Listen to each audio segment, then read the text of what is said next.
to mobile. Professor, Thank you very much for calling me that. great to see you. Yeah. Lovely to see you. Yeah. Hi, Simina Mistreanu. Nice to meet you. Thank Welcome you for to meeting mobile. with us. Thank you. It has to stop its military pressure against Taiwan, and it has to stop economic coercion. Putin is there now, meeting with Xi. They had their meeting yesterday. What is your read on this visit? That Russia has been working very closely with the PRC to support the PRC's expansionism. In the recent couple of years, we have seen that Russia and China conducting joint military exercises, including the air exercises or naval exercises. And sometimes their naval exercises can be very intimidating to our neighboring countries, especially Japan. International assistance, Taiwan will always be there.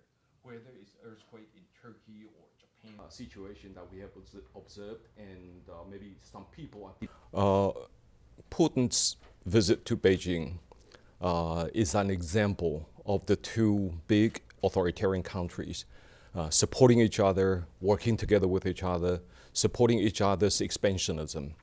Putin's war in Europe or against Ukraine is something that we have been watching very closely for more than 2 years. And that kind of expansionism has caused the international community a lot. Taiwan, maybe compared to how you saw it when you started today, what is your read on this visit? And in particular, do you...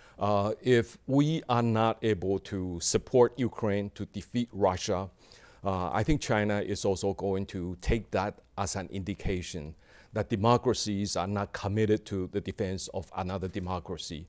And if Ukraine is defeated at the end, I think China is going to get inspired, and they might take even more ambitious steps in expanding their power in the Indo-Pacific. And it will be disastrous for the international community. That we condemn terrorist actions against one is the successful democracy, or successful story of democracy. The South China Sea is more contagious than the Taiwan Strait.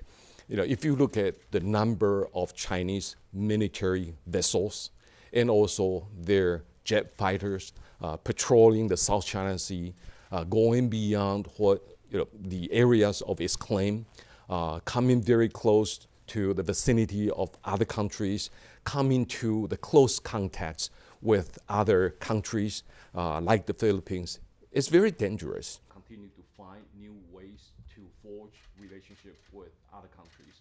Social divide. In the last few years, we do see peace and war, and it's a matter of prosperity and decay. And they try to manipulate. Even though China has been working very hard to limit Taiwan's international participation, especially participating in international organizations, they try to snatch our diplomatic allies. They try to interfere in our interactions with democracies that do not have diplomatic relations with Taiwan. But it does not discourage us. We try to work very hard with fellow democracies to expand Taiwan's international space, to make Taiwan more visible. It's been very close. It's provided Taiwan with unprecedented, going to have an impact more serious than the war in Ukraine. We don't provoke the other side of the Taiwan Strait, and we don't bow to the pressure. But at the same time, the policy approaches from Taiwan is that we keep our door open for any kind of contact, dialogues, or negotiations in between the two sides in a peaceful manner, and that door will remain open. It's a very tough job. You know? It's a tough job, yeah. You had this job. It wasn't as difficult. Still give interviews from your new job? I'm sorry. Will you still speak to foreign media from your new job, or? That is under consideration. Thank you. Thank you. Thank you. I know. Thank you. And thank you for your openness to international media. I hope we